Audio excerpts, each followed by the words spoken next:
Call the meeting of the Fiscal Court to order. Glad to see everybody this morning. We did change our meeting because of the presidential election yesterday. One thing about it, we can get our televisions back now. We've kind of been bombarded with political commercials for the last month or so. Let's see, Mr. O'Brien here? Yes. James? Yes. Mr. James O'Brien asked to address the court. Mr. O'Brien, would you come on up and bear the microphone? I don't know how much time you'll allow me here. Maybe you can tell me so I won't step out of line here. 15 minutes work or? What? Well, 15 minutes work or is that too much time? Yeah, if you stay 15 minutes, I'll run you out, so. Okay. Take what time you need, Jim. All righty. My name's James O'Brien, and I've been in Marshall County for 33 years. I came here and purchased a piece of property from a gentleman by the name of Gerald Moore up near Possum Trot and built a home and raised my family here. When I made that purchase from Gerald Moore, he handed me this little slip of paper 33 years ago, which was a little bit new to me. It was a Windy Hills subdivision restrictions, which I read through and thought, well, gee, I'm buying this piece of property and I can't do what I need to do with it because I've got certain restrictions that I need to adhere to. And initially I thought that was a little bit restrictive, but as time went on I realized that not only did I have to adhere to those restrictions, but so did my neighbors. And that made my neighborhood a much more interesting place to live because it meant that we couldn't have farm animals there and a few other things that actually made the property values retain themselves, and I think actually have gone up over time. And so while I wanted to do a few things there that I couldn't do, it actually turned out to my embetterment. I bought some property there and eventually sold it for 2 or 3 times what I initially paid for it, so the values of the property did go up. Recently I've purchased another piece of property and built another home, and it doesn't have these kinds of restrictions, and so I'm free to do pretty much what I choose to do there. But I have a problem that one of my neighbors has decided to start collecting junk cars.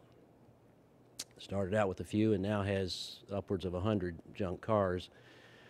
Within plain view, I can sit in my yard and look at them.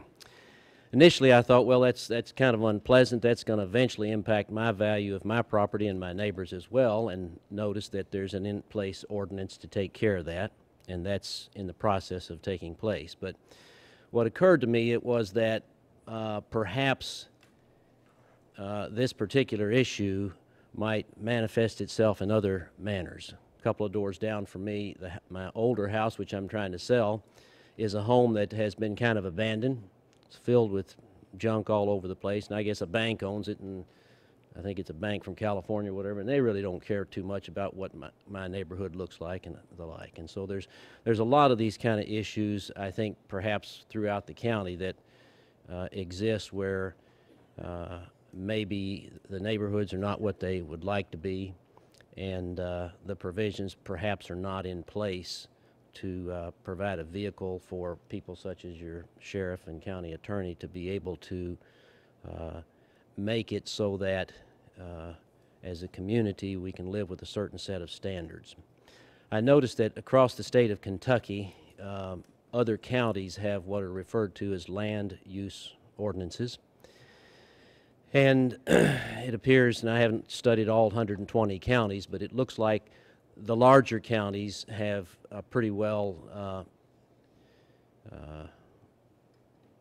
a pretty mature ordinance that some people refer to as zoning ordinance and the like, and some of those that are smaller counties have something that's a little less ornate. And I guess what I'm here to do today is propose that Marshall County, and I don't believe you have a land use ordinance in place. Am I correct there? That is correct. That it would be a good idea. The numbers of the population here are growing. This happens to be, at least in my opinion, one of the more visible counties because of the recreational facilities in the area, the industry and the like. and that these land use ordinances basically provide a vehicle for you to then decide what you would like to put in place to have certain standards throughout the county that you would like the citizens to adhere to.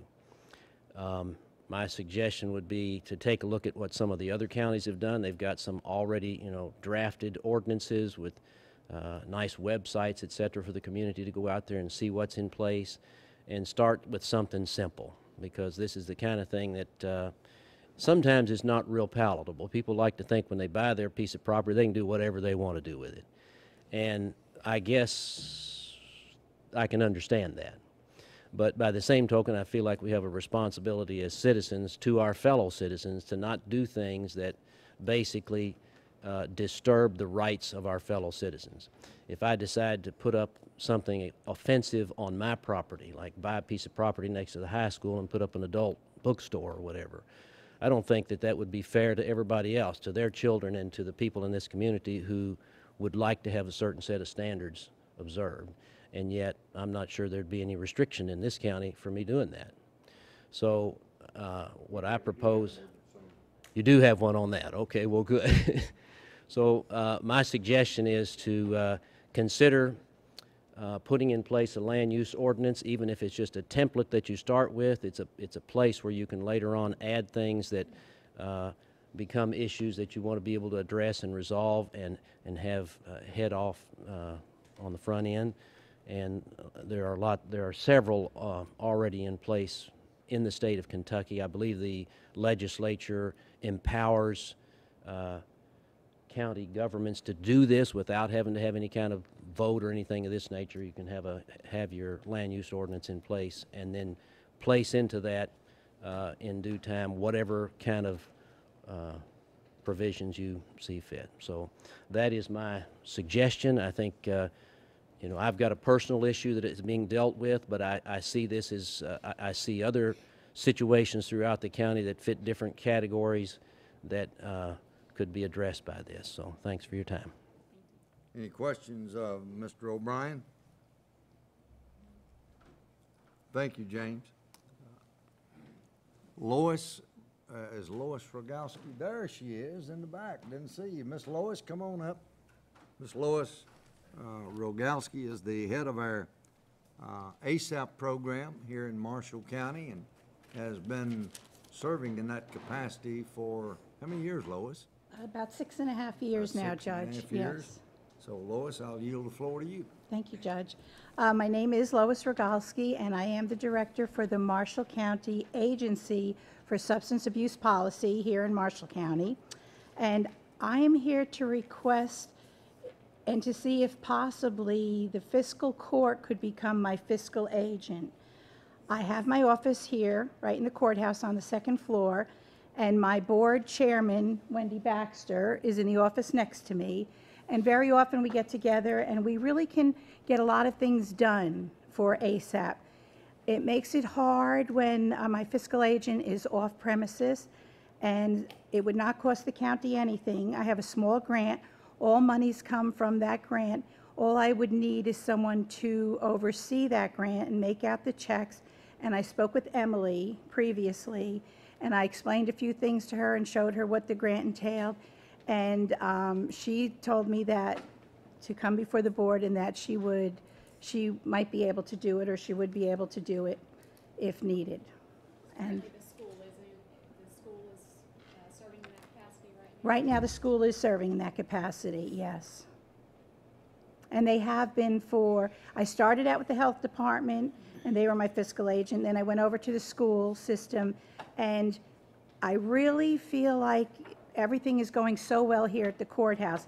I meet with the judge the day before our ASAP meetings. He is on my board. If he cannot make the board meeting, he gets the minutes and the agenda, and we go over it, and he's always asking me questions. He allows me to make copies when needed. He's been very, very supportive, and I love having my office here. It's a wonderful place to work from, and I'm just hoping that everything can be done from the same place, so it would just make it easier, not having to run back and forth, and I could just take care of things here. I did tell Lois that I felt like if you all approved us becoming her fiscal agent. It would just take a budget amendment that we are gonna have to do anyway. So, we would just amend her grant into our budget and then filter those dollars through our general fund. I'm familiar with your programs. I know it's not just a lot of work that we're talking about, you know, minimal grants and things like that, but a lot of great programs. So I would be in support of it, and I'd make a motion if you all are in. All right, we have a motion on the floor that we allow Marshall County to become the fiscal agent for our ASAP program. Is there a second? Second. Motion and second. Any discussion on the motion? I'd like to ask Jeff Oh. what he thinks. Is this okay? Do you have any issues with us doing this? From the fiscal court standpoint, I don't. I mean, it's gonna make it subject to the same audits and anything like that. Absolutely. As long as it's all handled separately. Only thing I would concern me would be that, you know, if there's some restriction on these grants going, because it'll be going into the hands of of local government. And if you got to restrict, it might be a problem for you with the grant to do that. I have not checked. I don't believe it would be, but the grant comes from Kentucky ASAP, and it comes from tobacco funds. So the person that I actually answer to is in Frankfurt, and I would call her and make sure that Yeah, it wouldn't be a problem. Some of those grants, you know, when they do come from federal funds, can't flow back into. They're not federal, though, it's state funds. State funds. It's and Kentucky ASAP. There are some counties, Jeff, that the fiscal courts are the fiscal are, agent yes. for Okay. ASAP, so I don't That's think just that poses a I problem. don't know specifically on that grant, it's Okay. just something came to It's not mind. federal. But otherwise, I don't see that it would be. Okay. All right, you've heard the motion and second. Any further discussion on the motion? Hearing none, all in favor of the motion, say aye. Any opposed, no. Motion carries. Thank you, Ms. Lois. Thank you so very much, everyone.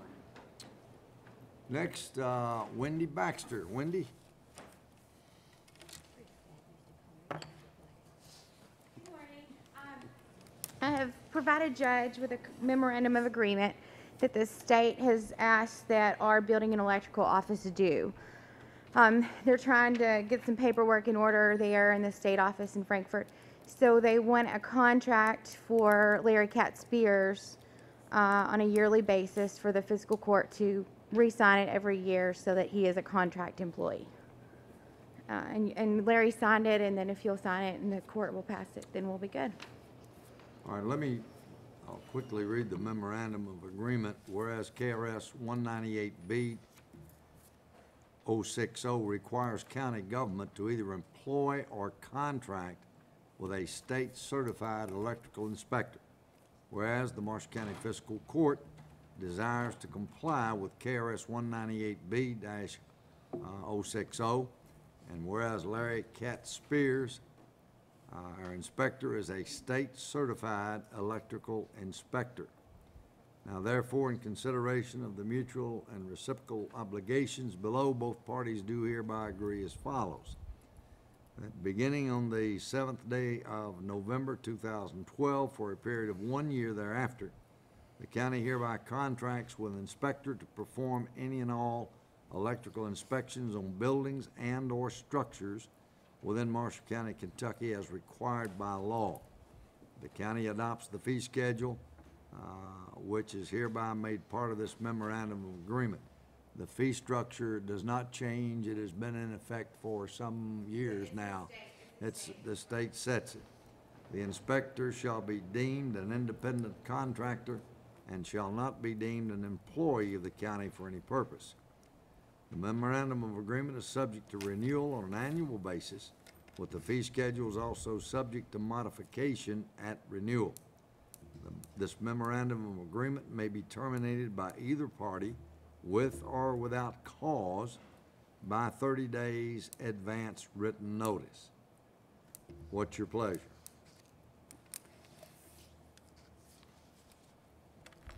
Make a motion, Judge.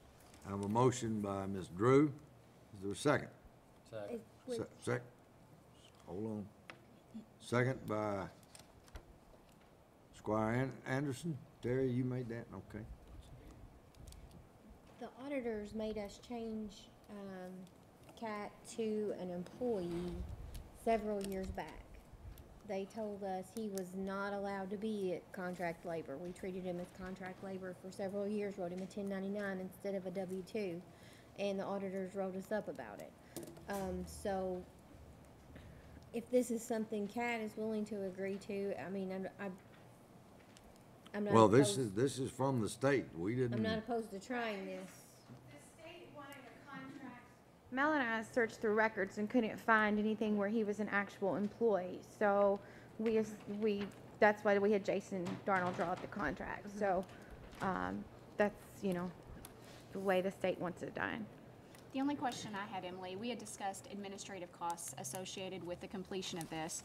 Is there any type of agreement drafted between county and inspector that addresses those admin costs, or is that just something that the county will continue to incur? There's no policy that I'm aware of. As an employee, he was covered underneath our insurance. However, the state and I believe CAECO required him to have an additional policy that covered his specific issues, which we paid for. You're talking about liability. Yes, yes. As a independent contractor, I think that may change things, that he would be responsible for all that individually, and I'm not sure that, He's going to do that? I'm not sure he's aware of the implications of this agreement. But in terms of addressing those concerns, this would remedy that. It's just a matter of whether or not he would be willing to accept those terms. He's already signed it. He's already signed it. Yes, he has. Do you think that we need to table it and give him an opportunity to make sure he Yeah, understands I'm not sure what that means? that he will understand that liability insurance, then he will come off of CAECO's insurance. He would then have to have his own policy. Does he understand that? He and I did not discuss that matter. I mean, the state, we have to either put him as a contract, or we're gonna have to do this agreement as an employee. One way or the other, we're gonna have to put it in writing in some capacity. And then as far as his payment, it's, he doesn't get an actual paycheck from the county. It's just a percentage of building fees that he acquires. He gets the 75% of the building structure. But it is through payroll, which makes him an employee, which is what the auditor stated that we needed to do, was to switch him from writing him a check for the gross amount to. Do you have to have this contract right away? Or could it be, End of the month. So Well, let me, one of two things going on here. Either state statute is not being followed, or the auditor's office don't understand what's going on, because if KRS 198B060 requires it to either employ or contract. That's what the statute says. yes. So I don't see how the auditor can say, well, no, we're not gonna go with that. You've gotta say he's an employee, because that's not what the law says. I would just hate to pass something and then it not be agreeable in Oh, I in its understand where you're entirety. coming from, Misty. So, do we want to table this then? Do we want to rescind that that's- motion and table it and give you and Emily an opportunity, or Wendy? Well, that's fine. to- I mean, we've got till the end of the month, if I understand. Right, Is that that'll be correct? fine, yes. And we'll be meeting again, so, I'd withdraw that motion then. all right. I will check with the auditor's office, the state auditor's office, and see what their feelings are, why they required us to do that, because it's been several years back, so. Good luck. Terry, would you withdraw your second? Yes, I will. All right, now I'd entertain a motion to table action on this Motion until to we have table, time Judge. to talk with the state auditor's office and Cat. Second. Motion, or you make that motion? I made the and motion. Second. Terry seconds, okay, all in favor of the motion to table this memorandum of agreement? All in favor, say aye. Aye. Any opposed, no. Motion carries. Melissa?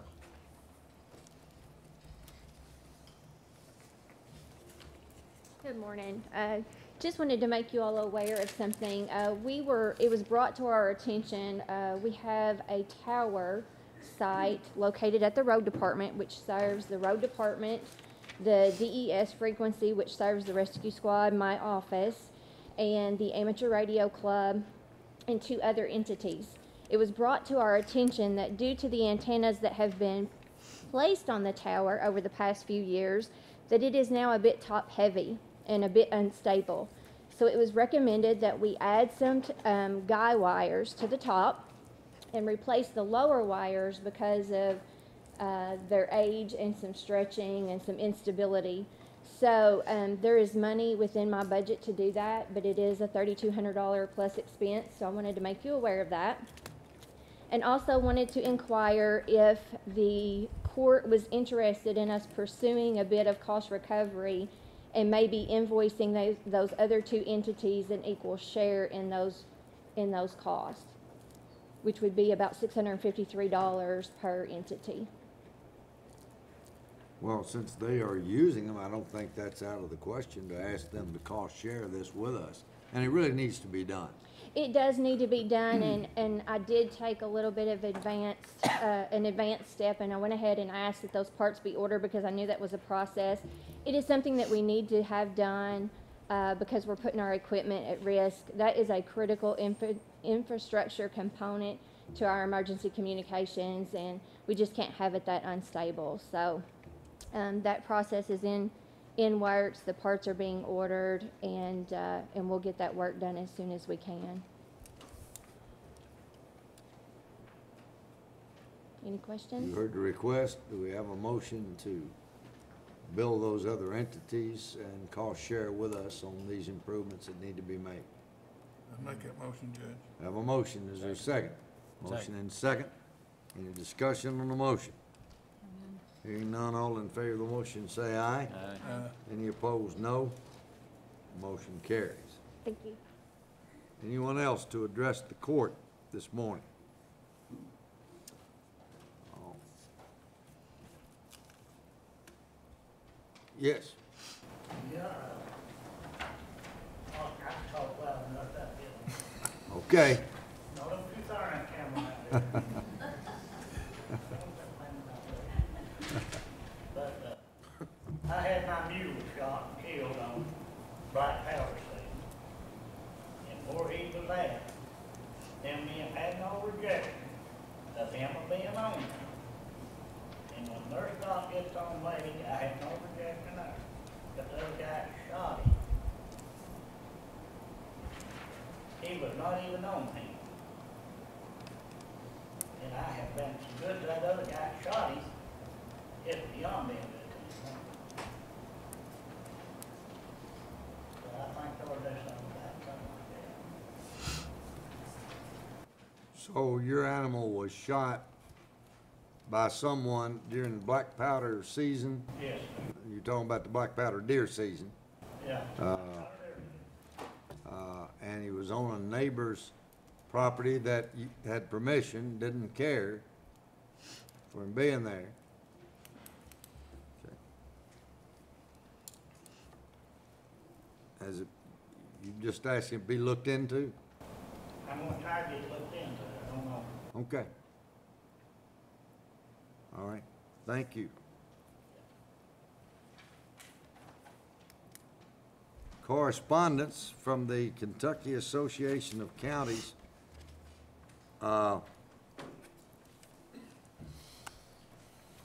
Dear Judge Miller, addressing the crisis in Kentucky's public employee retirement system is the most important issue facing the 2013 session of the General Assembly. Failure to act on the pension issue will only make a very bad situation worse. At the October meeting of the KCO Legislative Committee, Executive Director Denny Nunley made a special presentation outlining the funding crisis confronting the Kentucky Retirement System, KRS. KRS is comprised of the Kentucky Employees Retirement System, the County Employees Retirement System, CERS, and the State Police Retirement System, SPRS. After a thorough discussion on the issues, the Legislative Committee unanimously agreed on 4 major points which the members feel must be considered as a part of any solution to resolve the pension crisis. First, insist that the Commonwealth continue to honor the promises made to current retirees and active employees. Urge the General Assembly to address the unfunded liability of KRS, including the consideration of a bond issue, and to statutorily recognize that a retirement plan is adequately funded at 80% with an ultimate goal of 100% full funding. Encourage the General Assembly to consider separating, and this is important, the governance of CERS and KRS and creating an independent CERS governance board. Urge the General Assembly to exhaust all possibilities to remedy the pension crisis before considering measures that would affect the retirement benefits of new hires. The committee also voted unanimously to support retaining a pension fund analysis and promoting a public relations initiative on the issue. The KACO Executive Committee approved the funding for hiring consultants as needed to develop and carry out the same. They also sent a fact sheet. KACO has spent an extensive amount of time researching the many issues related to the pension funding. We are steadfastly committed to working with the Public Pension Task Force, members of the General Assembly, the Governor's Office, and other stakeholders to resolve this imminent crisis. If you have comments or questions as it relates to KACO's position on the pension systems, please do not hesitate to contact Denny Nunley at 502-223-7667. I think it's very important that we separate these two. The CERS program, although we have a problem, our problem is not near as pressing as the KRS, but we're all lumped into the same. So what we're saying, the KACO board is saying, we'd like to separate the two, have Well, two isn't- different governing boards. Is the problem not generated by the fact that they're not paying their portions? That's We a are. big part of it, Commissioner Anderson. I know there's other And I know- factors, but that's a great deal of what's led up to where we are, isn't it? That is not? exactly right. 9 out of 12 years, and I believe I'm correct in that, 9 out of 12 years. And this crosses party lines, has nothing to do with parties. The budget, the governor's budget, 9 out of 12 years, put a caveat in the budget that said defer payment. Therefore, they did defer payment, and they've never got around to putting it back. The state is supposed to match what the state employees put in, just as we do here at the county. The difference being, we pay $148,000 to $150,000 each month into the CERS. If we don't pay, we're out. We can't say defer payment. Now, that is a fixed obligation of the county. And to be honest with you, at some point in time, not only us, but other counties around the state say we're not going to be able to sustain it.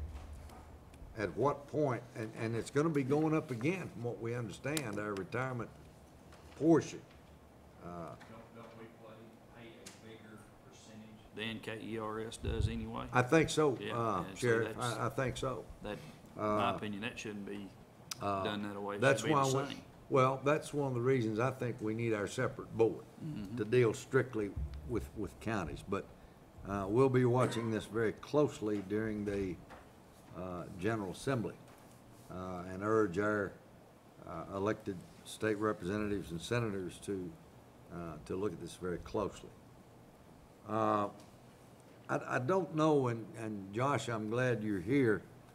Josh and I have been working very closely with one of our chemical operations over in Calvert City on an expansion. We're getting down to the point where we're going to have to make some decisions. And I think probably, rather than to make that public right now, even though I got a letter, should we hold off on this, Josh?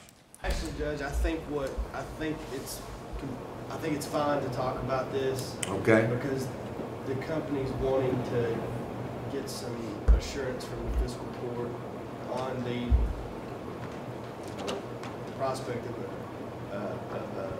IRB, industrial revenue bond. So I think we should probably go ahead and. All right, this, the correspondence is from Wacker Chemical, and they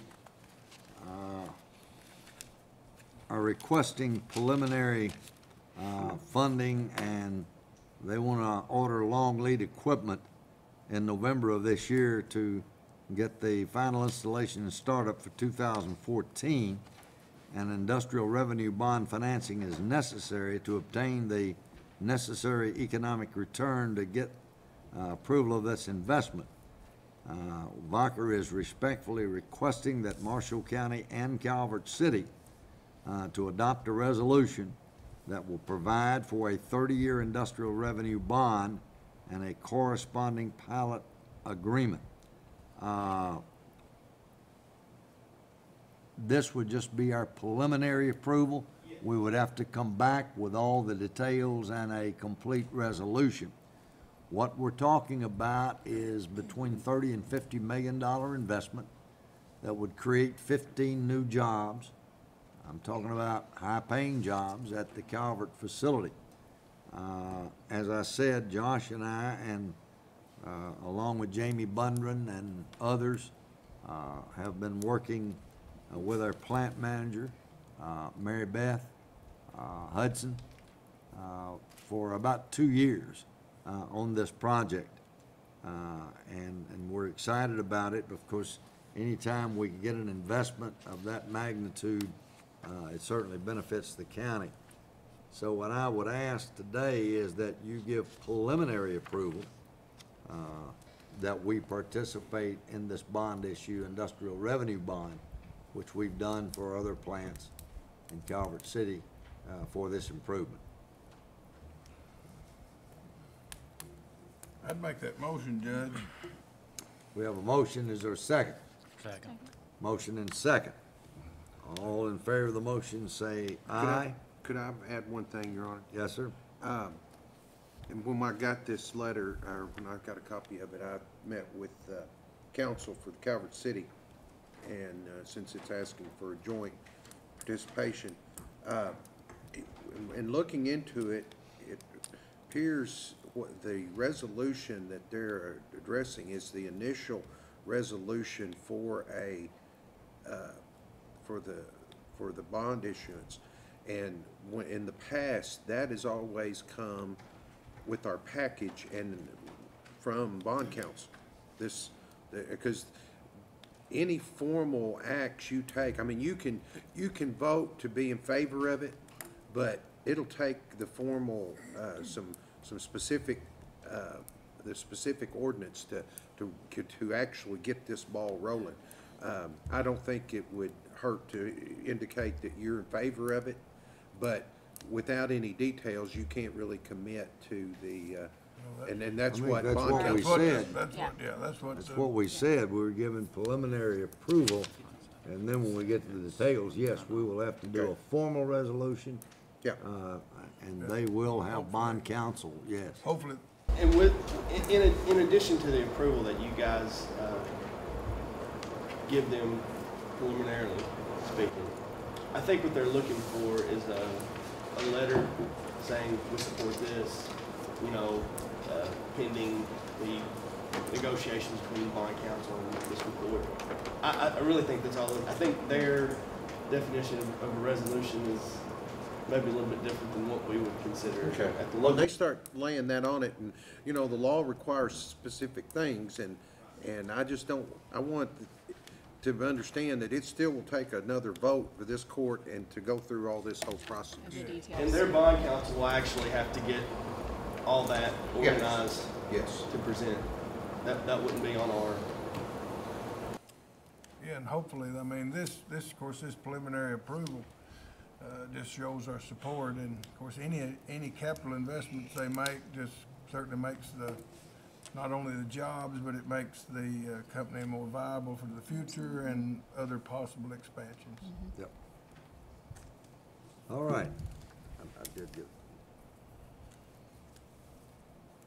we did get a vote on that, did we not? No, Wasn't there you didn't any- get a vote. Got a All right, motion we have a second. motion second. All in favor of the motion, say aye.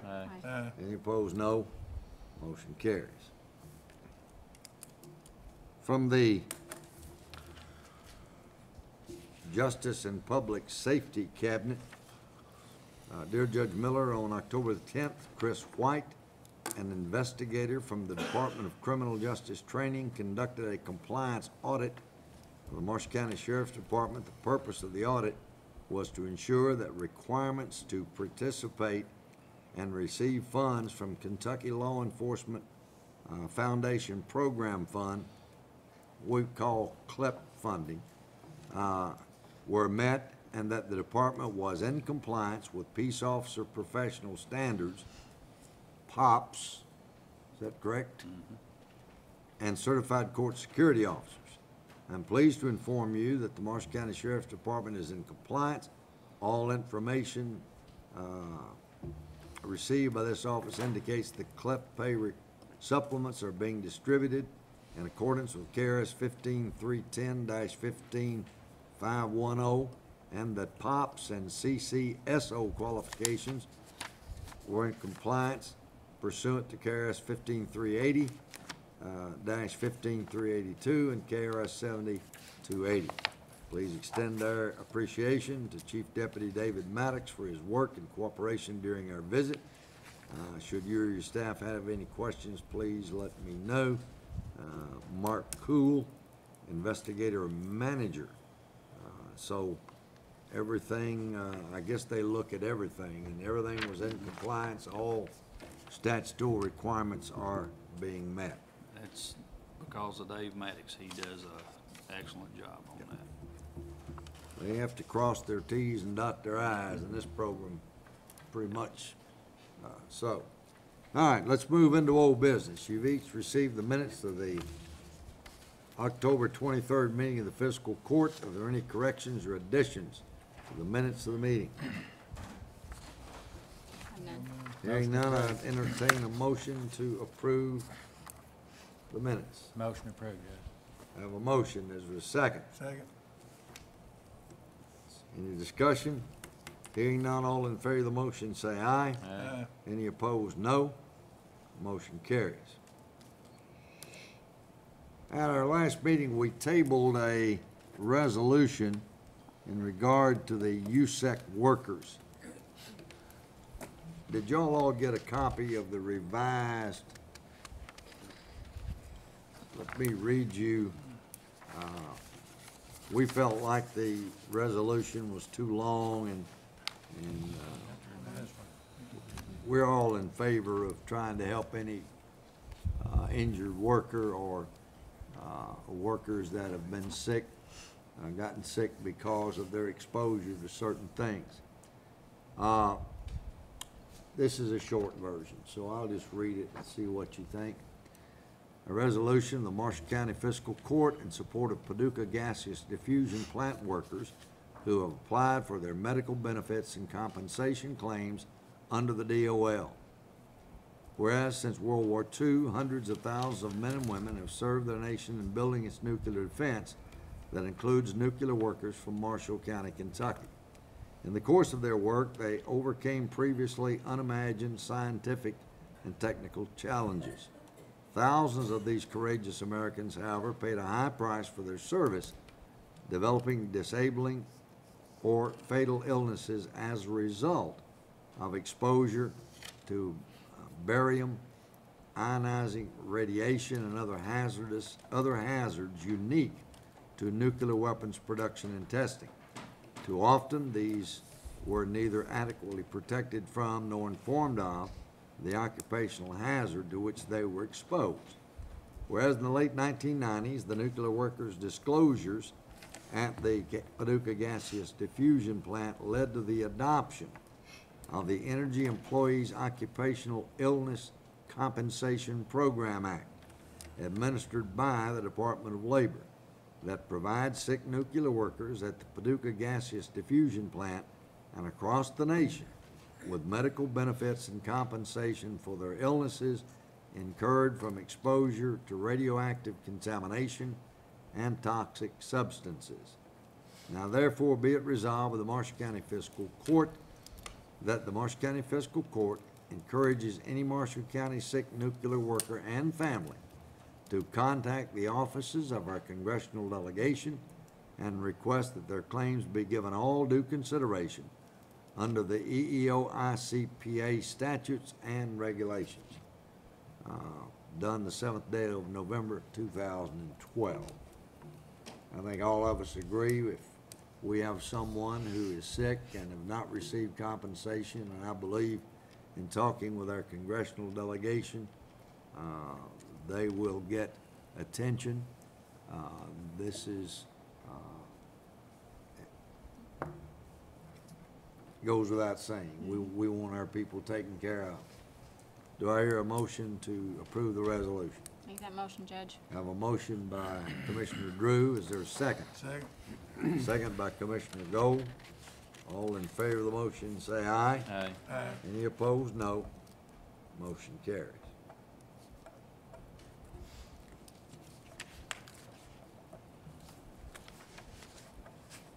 Update on a nuisance situation. I think these people come down and talk. Did they come talk to you, Kev, on this one? They were supposed to talk to you and Jeff. This is out across from where Fluff lived. They just walked off and left this property. There's a bank involved, but it's not from here, and we can't find out, and I don't think you've been able to find out who.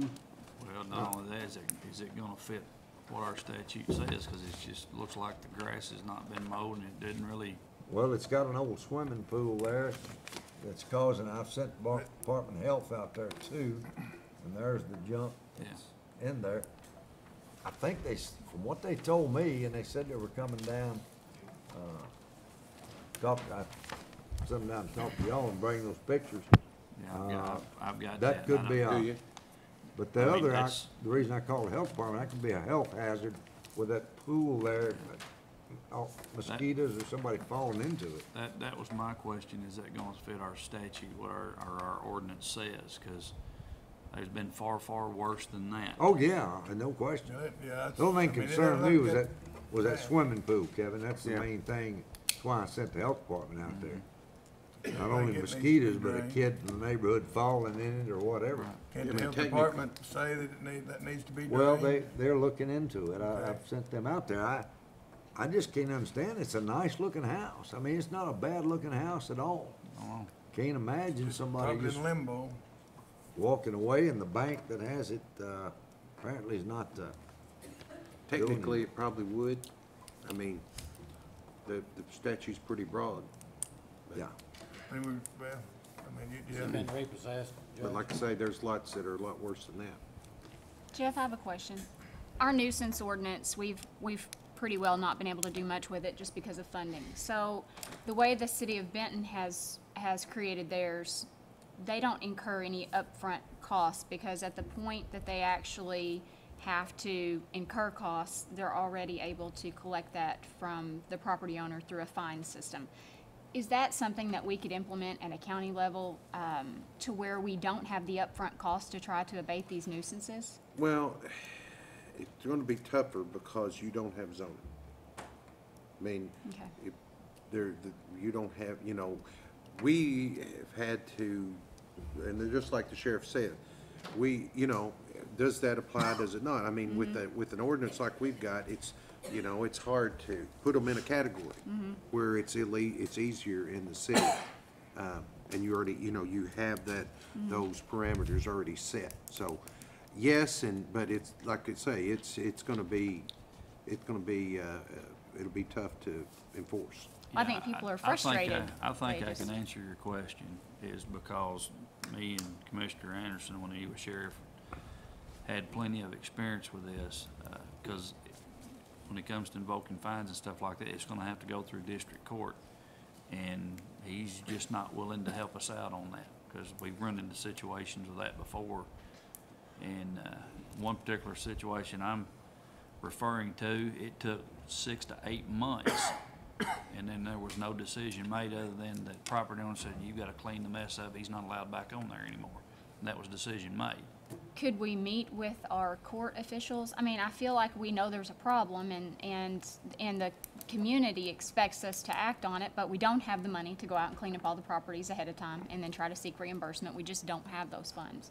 So, I certainly think we can make an example or two out of a couple of them, then people start cleaning it up, just to be honest with you. well, we moved that direction, but it was, you know, several $1,000s in a budget where we just couldn't I'm talking even. through the court system. Could we meet with the judges? Do you think that would? Well, I mean, it'll be, you couldn't do anything till after the case is resolved. I mean, depending on what the resolution of the case is. See, the quick remedy was intended to be, put them on notice, if they didn't respond, clean it Keep it up. out of the court That was system. gonna be, Right. that's But what the then put a intent. lien on the property, and Right, and then you have a lien on the property. then what do we do from there? Force You can foreclose and force sell the it. sale. Right. Which is a very lengthy process, and I mean, it's taken months and months. Well, then you have a situation, Commissioner Drew, like this one. There's a bank somewhere off from here that's involved that don't seem to Can't do be anything about it. interested. I mean, they hold the paper on it, they hold the title to it, but they won't answer. So then, and that's not an unusual situation I found. I don't. And the other issue with it is, and unfortunately, my office has to do this, we have to prioritize. And I'll just be honest with you, it's not a high priority on the things for us to do. I get to them when I can. So short of zoning, it's really not something that we can do any different than the way we're doing it now. I and- think that when I came up, I drafted that ordinance, that was as current as I could, I Okay. mean, when you're talking about land use planning without zoning. Right. That's about as Close as you can get. far-reaching as I could go. We have one right now that, in limbo. A guy's wanting to purchase a property that we've got that's been through the process and has been determined to be a nuisance, and he can't get the bank interested in even discussing it with him, and I don't know what you do about that. They basically, at least the story I was told, is they've basically written it off, and now he's trying to determine how he could get possession of it, and he's willing to pay some. It's over the power Oh, of scope. absolutely. Yeah, I'm aware of that one. To get this, and he can't get I don't know, how would you, how do you proceed? Well, with they that? own the property. I mean, it's their option, With whether the- they respond or The not. landowner. Well, I mean, who owns the property right now? If the bank's written it off, Well- and they foreclosed, but then written the property off, who does it now? Well, if they foreclosed, They whoever own it. bought it at the sale owns it, which is probably the bank. Right. Well, he determined that he thought the bank. But they won't owned talk it, to but they him. won't- they didn't- According to this guy that talked to According us. to the story that I got. I mean, whether, That seems you know, odd the to law me. doesn't always enforce these folks to be practical. I mean, just like if, Bob, if you had a piece of property and I wanted to, decided I thought I ought to own it, and you didn't want to respond, well, you're right. Right, and I guess that's where they are, but anyway, it would certainly, there was some way we could bump them a little bit, but, no, that'll be cleaned up, and he wants what's there, but if we actually go forward with the nuisance ordinance, we're gonna clean up the trailer and all the land, and then we're gonna have a lot there that we'll have a lien on. He wants it all, and he'll clean it up if he can get possession of it, so anyway, we're trying to work through it, but I haven't been able to help him anyway yet. Well, until we have a penalty for violating the law, some of those people will not move. Only the ones that the sheriff asked. When I was sheriff, probably half of them would just because I brought it to their attention. There's few others would when they were cited to court, and about 25% of them just simply refused. And they got away with it because they were never fined. They have to be held accountable by law, or they're not going to clean that property up. It will not happen. So we're just bumping our heads into the wall thinking that they're going to clean that property up because we asked them to. Well, in Benton, they impose the fines, but it never goes through court. They don't go through the court system. Their fine structure is imposed through a separate board at the city level. Yeah, because of the way that the city is set up as far as. And that wouldn't be applicable to our nuisance ordinance as it stands. Does that go through their zoning board? Apparently so. Oh, okay. All right. UK dental program, the health department had agreed to pay the $10,000. Well, UK Division of Dental Public Health said, well, you didn't get your memorandum of understanding in quick enough. We won't pay for last year. We can't let y'all pay for last year, but you can pay for next year. Which they had agreed to pay for last year, and we was gonna try to put it in our budget this year. So now, the Board of Health said, geez, okay, we'll pay it next year if the fiscal court will pay last year. Remember, we talked about this, and Public Health Department said, yeah, we I wanna think we keep. budgeted that, did we not, Judge? And we had approved to pay that, and then they came Yeah, in but this will later. be for last year. Right, that's what I'm saying, we had Yeah. approved to pay. But we hadn't paid it because they Right. said they They said would. they would. So, We've already have it in the budget, I Well, think. we did. no, we did, we took it out. I We think we took it out. shifted to, I think, a Hoop Fest sponsorship and A&I Fair sponsorship, if I'm not mistaken. Those funds. We have $10,278.24 left in that allocation. And part of that's, I think we've voiced our support for Hoop Fest already, have we not? No, that's, Or is it separate? No. that's, you've already done, that's, I mean, that's, No, we haven't paid it yet. we hadn't paid it yet, okay. And that's, I think, what, $5,000 or $6,000 I is the believe. typical? I'm thinking it was 7,500. Well, it may be. We'll have to look back. But that's, and if you want me to try to talk with the UK dental people and No, I fully support it. I'm trying to figure out how how we, to, yeah, we pay for it, Yeah. yeah, yeah. There are $67,583.90 in reserves following the budget transfer that I have proposed for today.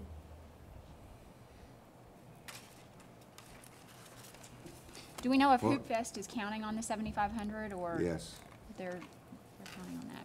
So that leaves us 3,500. but your reserve account, 67,000, you can take that out of the reserve account, I assume, to pay for last year, and then Health Department pick it up next year.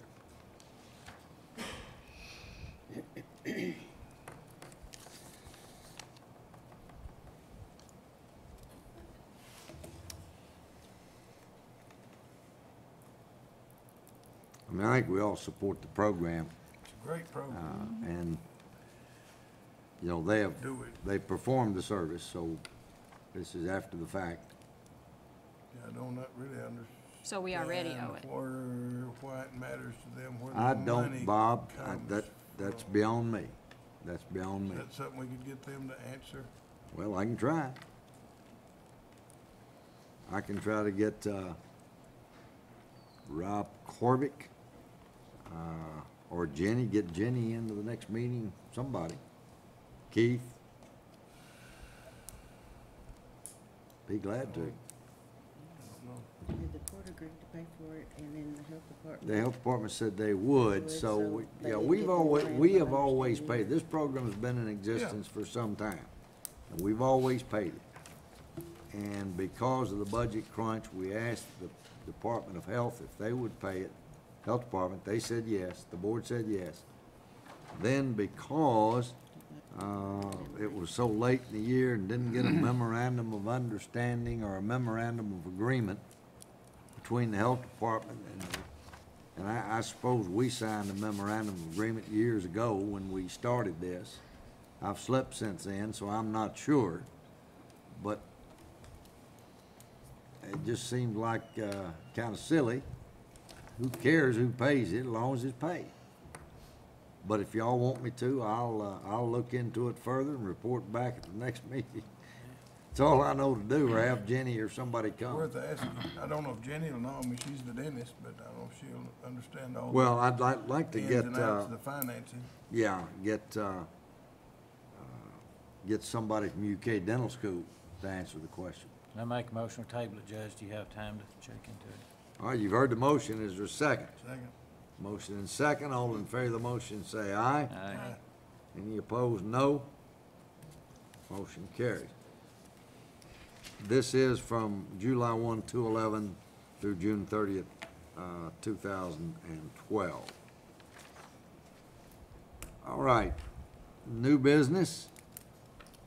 We did advertise for bid for a surplus dump truck bed.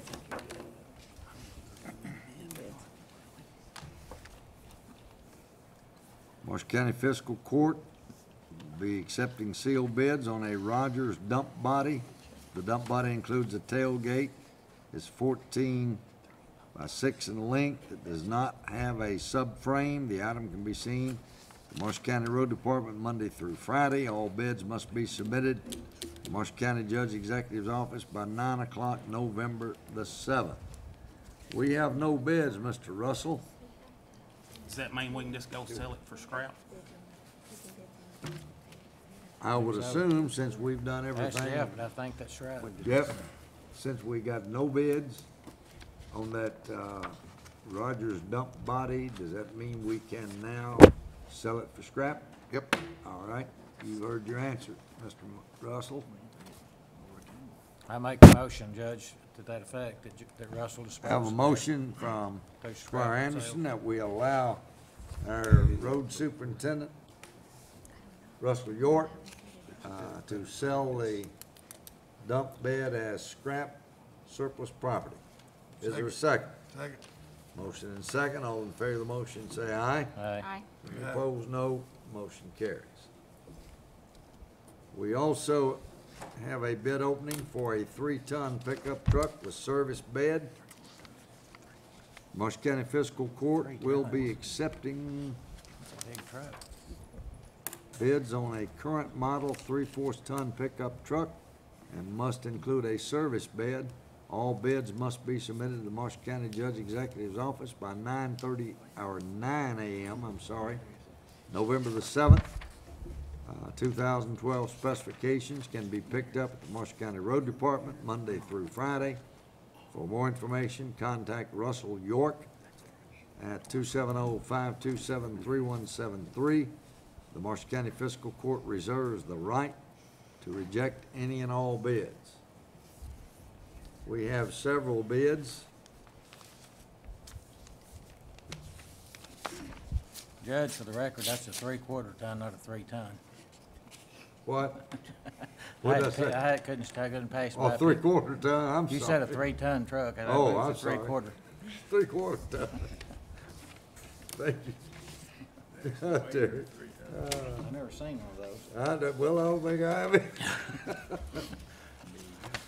All right, from the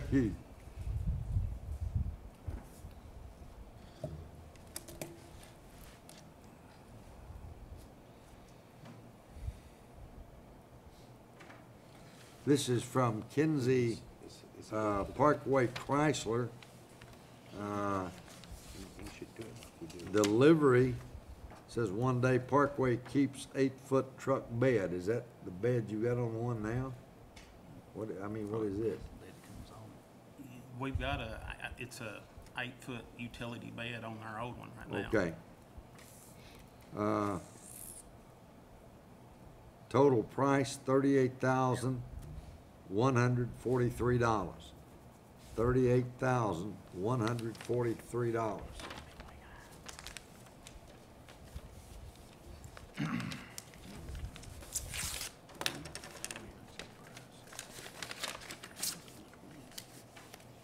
From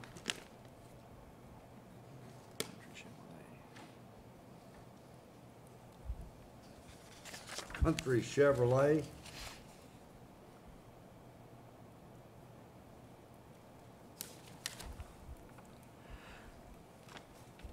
Total bid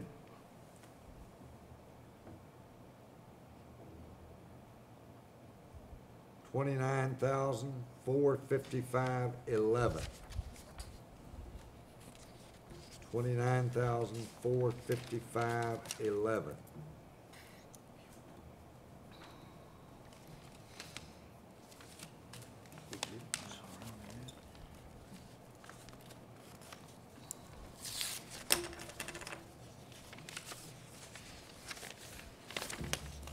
from Leon Riley Ford. Total cost $31,200. $31,200.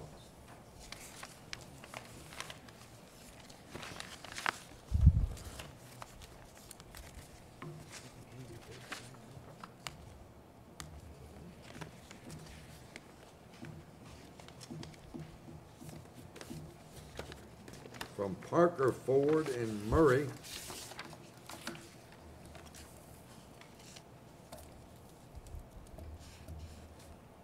Parker Ford Lincoln Inc. can deliver the desired truck for a sum total of $30,498.68.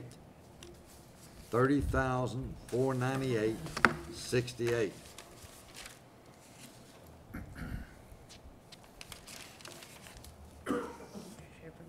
The apparent low bid is Country Chevrolet, but I would like Russell to review these, make sure they meet all the specifications. Russell, if you Are would. you pulling your utility bed off? No, This is with a utility bed. yes. Make sure that meets all the specifications.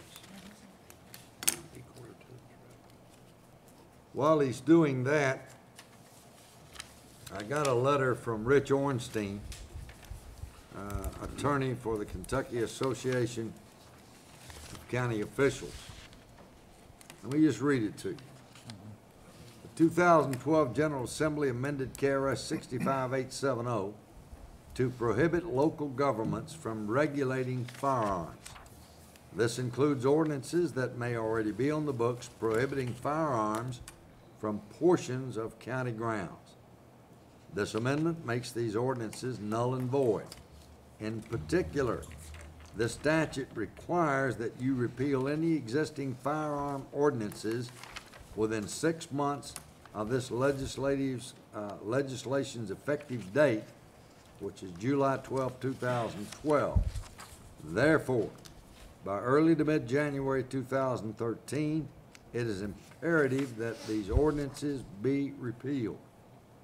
As to penalties, KRS 65870, Section 4, appears to repeal sovereign immunity from the local government and the individuals. This may include the county judge, fiscal court, the sheriff, or other law enforcement relative to firearm regulation, firearms ordinance enforcement, and also appears to allow for the awarding of attorney fees, cost, and expert witnesses, fees, and expenses.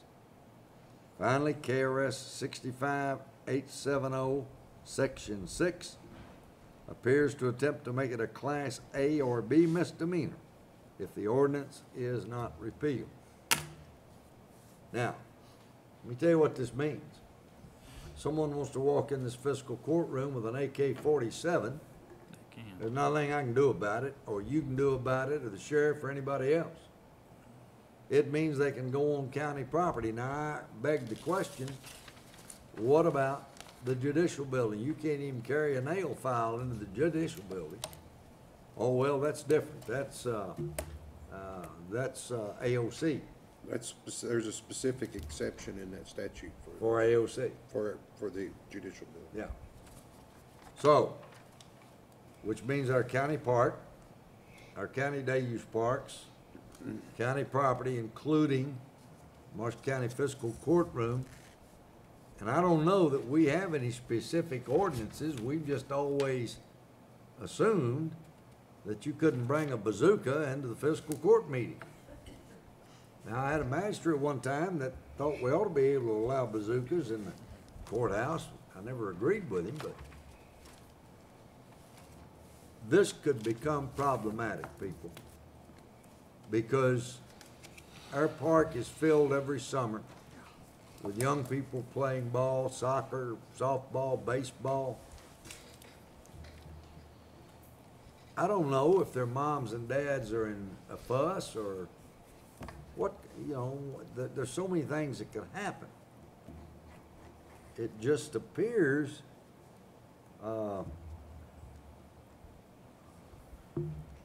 well, I just don't agree with it, but it's the law. Now, Kevin, I put you on notice because he told me and might have told you. They're going around counties, the NRA, having people armed going into court meetings just to test them. Have you heard that? No. That's what Rich Ornstein told me. And I said, well, we hadn't had that yet. He said, well, just make sure the sheriff knows somebody comes in carrying, ain't nothing we can do about it. Yes, sir. Does this include the sheriff's office that people will be allowed to carry firearms into? Carry a gun into your office? Yeah, apparently so. I mean, yeah, they could. That's gonna be my question, Jeff, They could walk in the sheriff's office armed, I guess. It says we can't prohibit them from bringing them in. But this is just like, in my opinion, on a, if we're doing a traffic stop and we see one in the vehicle, we ask for it, we will unload it. But after we conduct business, we will give it back to them unloaded. Same apply there, could we do that if he Well, walks in? I can't say because the statute's brand new, you know? So in other words, they're gonna, you know, they're gonna have to shoot somebody before I can do something then. Basically what it boils down to. I've gotta let them shoot first before I can do anything about it. Well, I just Wait. I had, hope it's gold or Anderson, not me. Wait, like I said, No, the I'm way serious. this This is- interprets, I I don't mean, know, that's, Gary, it slipped through. I didn't. Something happened. that's what I'm reading into it. I'll have Yeah. to wait till they This- shoot one of y'all before I can do Well, anything. this statute, I didn't, were you even aware of it, Kev? I wasn't even aware of it. This is the first I knew of it. Yeah. I was gonna say, I guess that. This was an NRA back bill. Now, I don't understand, but anyway. Okay. Want to make y'all aware of that. Before we go, I have a personnel matter that I would like to discuss, and Russell, if you could go with us. I'd like to have a short personnel session, executive session. Could I hear a motion? Make a motion. Have a motion, is there a second? Second. Motion second, all in favor say aye. Russ, if you would come down. Call the court back into regular session. We discussed an incident, a problem, that we have an employee who has a medical problem. We did get a release of sorts from a doctor. It is the opinion of the court, we would like a further explanation of the release. We've asked Russell and Jeff to see if we could get a further explanation on the condition, the medical condition, before we allow this individual to go back to his regular duty, which is a truck driver. He is still working but doing things rather other than driving a truck. So we'll investigate this further and report back to the court our findings. On our bid opening, Mr. York says that the apparent low bidder, which is Country Chevrolet, of $29,455.11. They meet all the specifications. I would recommend that we accept the low bid of Country Chevrolet in Benton for the truck. Make that motion, Judge. Have a motion. Is there a second? Second. Motion and second. All in favor of the motion, say aye. Aye. Any opposed, no. Motion carries. Treasurer's report, Miss Emily. For the month ending October 31st, 2012, general fund had $84,785.58. Road fund, $778,926.67. Jail fund, $245,388.17. Grant fund, $65,2687. 911, $175,256.31. Occupational tax administrator, $360,789.29. Veterans Van Fund, $3,116.30, for a total of all funds of $1,654,789.19. Any questions on the treasurer's report? If not, I would entertain a motion to approve the treasurer's report subject to audit. Make that motion, Judge. I have a motion and a second.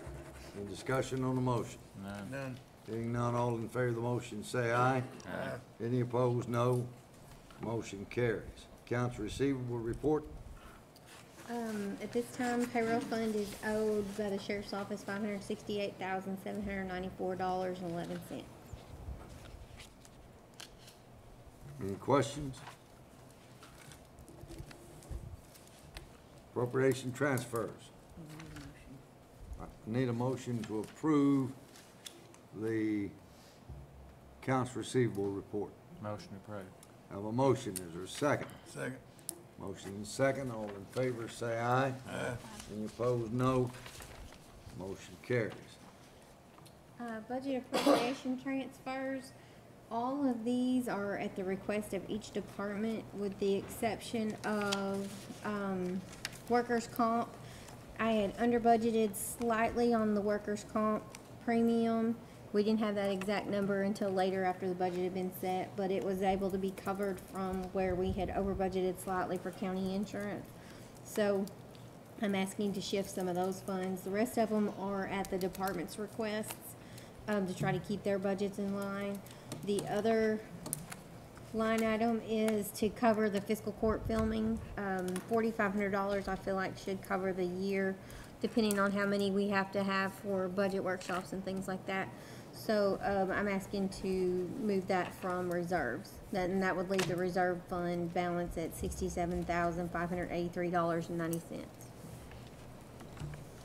You heard the request for the transfers. What's your pleasure? Motion to approve transfer. Second. A motion and second. All in favor of the motion, say aye. Aye. Opposed, no. Motion carries. Do you need this? No, that's for you. Anything else? Emily? No, sir. All right. Our Veterans Day activities will be at the Marshall County Park next Monday. Veterans Day falls on Sunday, so we will be celebrating at the park at 11 o'clock next Monday, November the 12th. Bob Gold's brother, Billy, a U.S. Air Force veteran. How many years Bill spent, Bob? 20 and a half. 20 and a half years.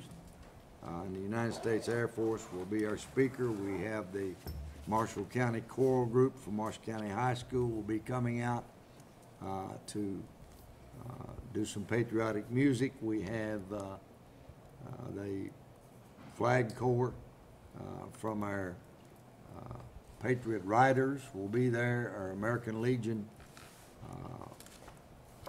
Honor Guard will also be present. And I'm pleased to report that we got their weapons back to them Monday. Weapons were back. I'm sure they're back pleased. Monday. So look forward to, hopefully, I don't know, the weather report is not good at this point. But we have always been able, if it rains, we'll move inside. Hopefully it'll be fair enough to have our Veterans Day program.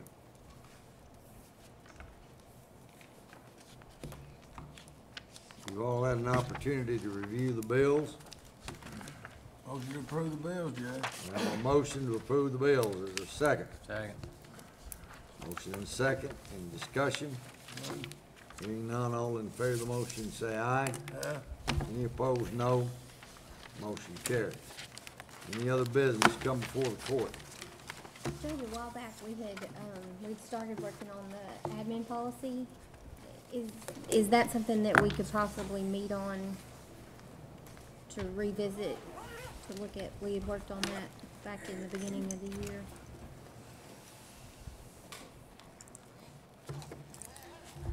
You're talking about policy and procedures? Yes. Sure. In fact, I'd like to set a meeting. I don't know when it would be convenient for everybody, but Policy meeting, Bob, do you have a preference? I don't think so.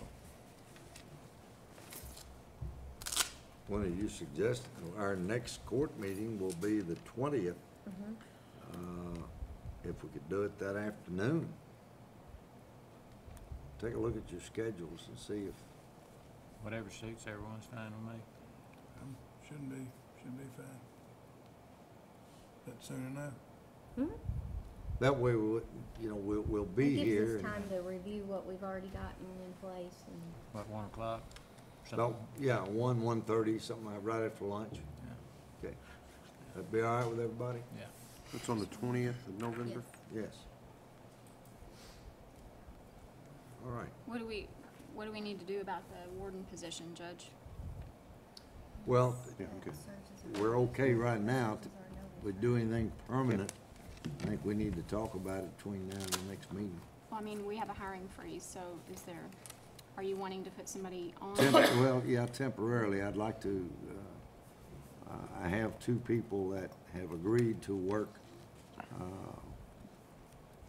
Jimmy Tubbs to be the assistant, and Mike Green to work weekends till we can figure out a permanent solution. Is there like pay that's already discussed, or? Well, no, I mean, it's just what we've been paying. I wouldn't. Just split it between the 2, is that? Because we only had 2 wardens. Yeah, at one time we had 3. We've never refilled the, we Well, he was filled we partial. did, But he was cleaned cleaning. and on weekend call. I don't think our call volume necessitates 3 though, because we only have, on average, about 20 calls, maybe 30 animals being brought into the shelter. That's pretty consistent, You talking about weekends or? monthly totals. Oh, okay. Well, no, that's fine. I mean, Could we all have some sort of a meeting on it so we could discuss best plan to move forward, or are you wanting to pay just Jimmy take over or Mike take over Dennis's spot? I was just or- wanting something on a temporary basis till we can do something permanent.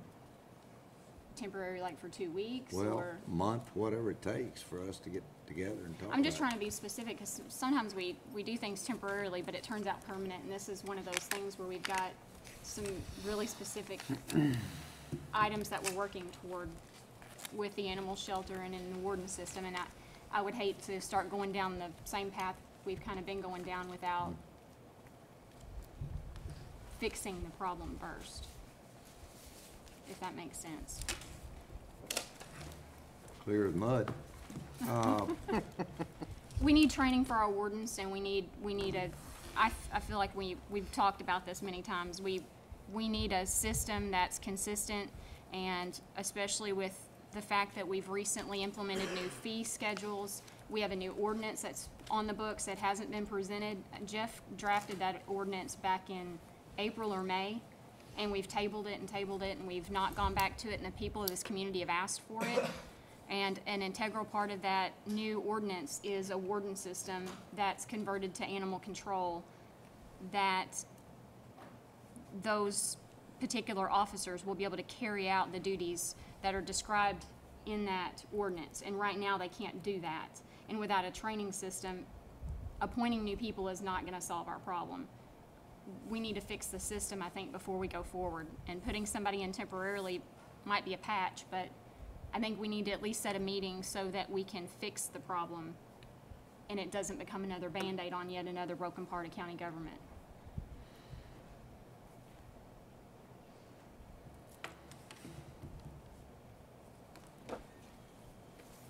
How long do you think that'll take from the admin that afternoon? Can we work this in as well, Jeff, from your ordinance? I mean, I think the admin policy is gonna be a work in progress. We're gonna have to have more than one meeting so we can make it, you can make it however long you want and switch gears to something else if necessary. Okay. So we could talk about it on the 20th then? Yeah. All right. And we can, if, we'll just hold off on doing anything. I mean, If that's what you want to do, it's fine with me. Sheriff, I pulled numbers from dispatch the other day, and I think of the 700 and some odd calls that we've received this year, deputies and/or city police have responded to almost 500 of those. You all are going out most of the time with the wardens anyway, is that correct? Is it gonna put an undue burden on you all to assist Golden for the next 2 weeks until we can come up with a more permanent solution? That's what we've been doing. I don't see why it'd be any different. What are we gonna do if we need to transport an animal? Well, I mean, Golden is available. We do have kennels that we could outfit the trucks with if we needed to do something temporarily. Or we could make a motion to allow, you know, somebody to come on and assist Golden for a couple of weeks. I don't want this to be another thing that we say we're going to do and we don't do it, it's tabled and it becomes a problem and then it's too difficult to fix, you know. It's at a state right now where we can reshape it to some degree, if that's what the court decides to do. I mean, the majority of the calls we go on, if we need Golden or whoever, when we get there, we call them. I mean, so we're there when he shows up anyway. So But transport. Golden has expressed to me, you know, the need of some assistance. So I mean, do we he's- want to hire someone temporarily for the next 2 weeks, or can we do that on a contract basis and pay them by call as a reimbursement so that we don't go through the whole employee hiring phase? What would you recommend? I think and the safe thing would be to bring somebody in temporarily, in my opinion, rather than try to work out a contract. Because you try to do a contract for one employee, for one person, when you've got an employee doing the same thing, I don't think it'll fly. So bring in temporary assistance until we can come up with a permanent. I think that would be your Solution. safest means of doing it. So since that's appointed, Judge, do you want to make a recommendation? Yeah, I'm just trying to get somebody to help till we can get a permanent, and, I talked to Jimmy Tubbs, he said he would. Okay. Talked to Mike Green, he said he would help on weekends, Or are we gonna discuss this at the 20th meeting then? yes. Well, then, I just make a motion that we hire temporary help until the 20th, and we can review that. If it's need to be any further, we could just there's extend any it. changes We could we could extend do. it 2 more weeks, or whatever we choose. Second. I have a motion and second. All in favor of the motion, say aye. Aye. Any opposed, no. Motion carries. Any other business? I have a question. Yes. You said 1 or 1:30 on the meeting on the 20th. What time would you prefer it to be? Well, depends on how long our meeting goes, so we can have lunch. Let's say 1:30, just, One, maybe I should, depending on how our regular meeting goes. yeah, that's what I'm saying. 1:30 would be Yeah. good. If we get here a little early, that's fine too. Well, it'll just be a continuation of the morning meeting. Yeah. Right. Okay. Any other business? Motion adjourned, Judge. I have a motion, is there a second? Motion and second, all in favor say aye. Aye. Meeting's adjourned.